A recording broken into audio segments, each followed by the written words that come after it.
First ever factory outlet, Chandanagar, Mukunda Jewelers. Opening soon. No making charges. Unsure of your dream? Study abroad destination? Clear your doubts. Videsh Consult. Call 9676502888.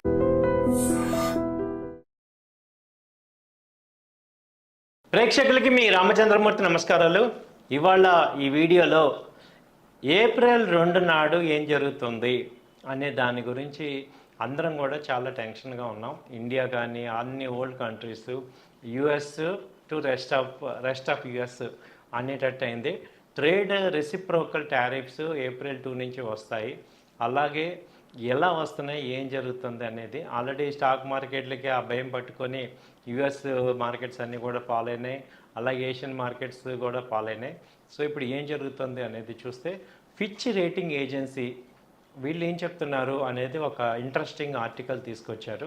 వాళ్ళు ఏం చెప్తున్నారు, Fitch rating agency ఏంటంటే ఎగ్జాక్ట్గా ఈ యూఎస్తో deal చేసే other countries, import చేసుకునే కంట్రీస్కి, అలాగే యూఎస్ నుంచి ఎక్స్పోర్ట్ చేసే కంట్రీస్కి ఈ ట్రేడ్ డెఫిసిట్ ఎలా ఉంది, ట్రేడ్ రేట్స్ ఎలా ఉన్నాయి అనేది ఒకసారి కన్క్లూడ్ చేస్తే ఈ కంట్రీస్కి ఎక్కువ ఇంపోర్ట్స్ చేసే ఛాన్సెస్, ఎక్కువ రేట్లు జరుగుతున్నాయి అనేది నిజమే అని చెప్తున్నారు.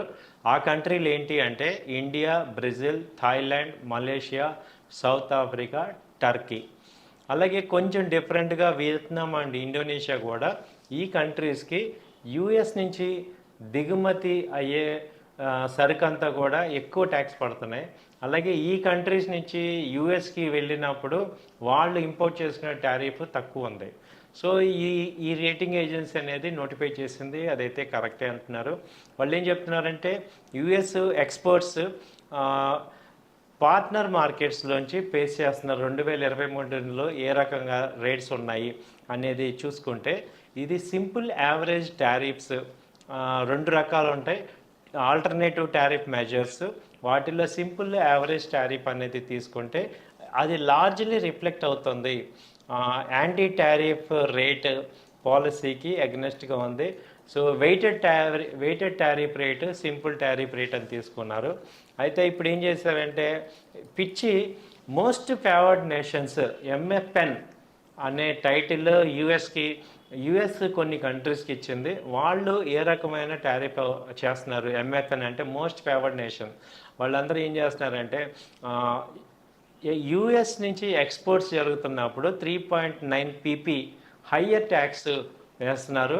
అలాగే యుఎస్కి ఇంపోర్ట్స్ చేస్తున్నప్పుడు 1 పీపీ టారిఫ్ వేస్తున్నారు, ప్రపోజ్డ్ టారిఫ్. సో దానివల్ల దాదాపు యుఎస్ నుంచి ఎక్స్పోర్ట్ చేసే కంపెనీలకి ఎక్కువ టారిఫ్ అనేది జరుగుతుంది. సో ఈ trade weighted tariff differential range వచ్చి 5.4 పీపీ ఉంది థాయిలాండ్, అలాగే -1.7 పీపీ ఉంది స్విట్జర్లాండ్. ఒక యావరేజ్గా తీసుకుంటే సింపుల్ రేంజ్ బ్రెజిల్ కానీ, ఇండియా కానీ, టర్కీ కానీ ఇది 3.5 పీపీ డిఫరెన్స్లో ఉంది అనేది కన్ఫర్మ్ చేస్తున్నారు. సో అలాగే ఇప్పుడు ఈ కంట్రీస్ అన్నిటికీ కూడా ఇప్పుడు ట్రంప్ గారు చెప్పే పాయింట్ కూడా వ్యాలిడ్ పాయింటే అంటున్నారు. ఎందుకంటే యుఎస్ నుంచి ఎక్స్పోర్ట్స్ అయ్యే వాటికి ఇండియా కానీ, ఈ ఆస్ట్రేలియా, ఈ బ్రెజిల్, ఈ కంట్రీస్ ఎక్కువ టారిఫ్స్ ఛార్జ్ చేస్తున్నాయి. కాబట్టి ఇది రెసిప్రోకల్ ఫ్రెండ్లీ ట్రేడ్ టారిఫ్కి నెగిటివ్గా ఉంది. సో రెసిప్రోకల్ టారిఫ్స్ మేము కూడా పెంచుతాము అనే పాయింట్ని ఆయన ప్రపోజల్ చేసినప్పుడు ఈ యాక్చువల్గా చూస్తే ఈ యొక్క రెసిప్రోకల్ టారిఫ్ అయితే ఉండాల్సింది 5.4 పీపీ హయ్యర్ ఉంది. సో యావరేజ్గా 3.5 పీపీ అయితే ఎక్కువ ఉంది. కాబట్టి దీన్ని తగ్గించాలి అనేది వాళ్ళు ప్రతి కంట్రీ కూడా యుఎస్తో నెగోషియేషన్ జరుగుతున్నాయి. అలాగే మనకి ఇండో యుఎస్ ట్రేడ్ టాక్స్ కూడా వర్కౌట్ అవుతున్నాయి అని చెప్తున్నారు.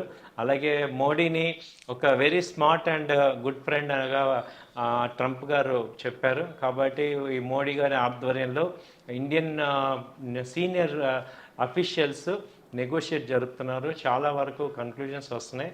సో రేపు ఎల్లుండిలో ఒక కన్క్లూజన్ వచ్చే అవకాశాలు కనపడుతున్నాయి. సో దాని ద్వారా కొంత ఫ్రెండ్లీ రెసిప్రోకల్ టారిఫ్స్ తగ్గించుకునే అవకాశాలు, అలాగే ఎక్స్టెన్షన్ చేసే అవకాశాలు కూడా కనపడుతున్నాయి.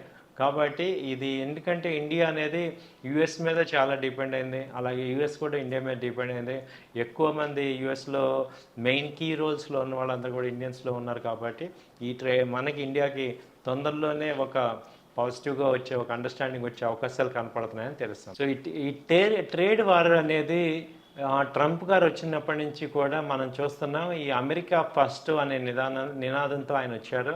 సో ఆయన ఇంకా అలా చెప్పే ఆయన ఓటర్లను ఆకట్టుకున్నారు. కాబట్టి ఆయన చాలా పట్టుదలగా ఉన్నారు ఈ ట్రేడ్ టారిఫ్లో. అలాగే ఉక్రెయిన్ వార్ని వన్ డేలో ఆపేస్తున్నారు. అలాగే పాలస్తీనా అనే ఇష్యూని వన్ డేలో ఇజ్రాయెల్ని ఆపేస్తా అన్నారు. సో పాలస్తీనా దగ్గర కొంత పురోగతి చూసాం. అలాగే ఇప్పుడు పీస్ టాక్స్ కూడా ఉక్రెయిన్ దగ్గర వస్తున్నాయి.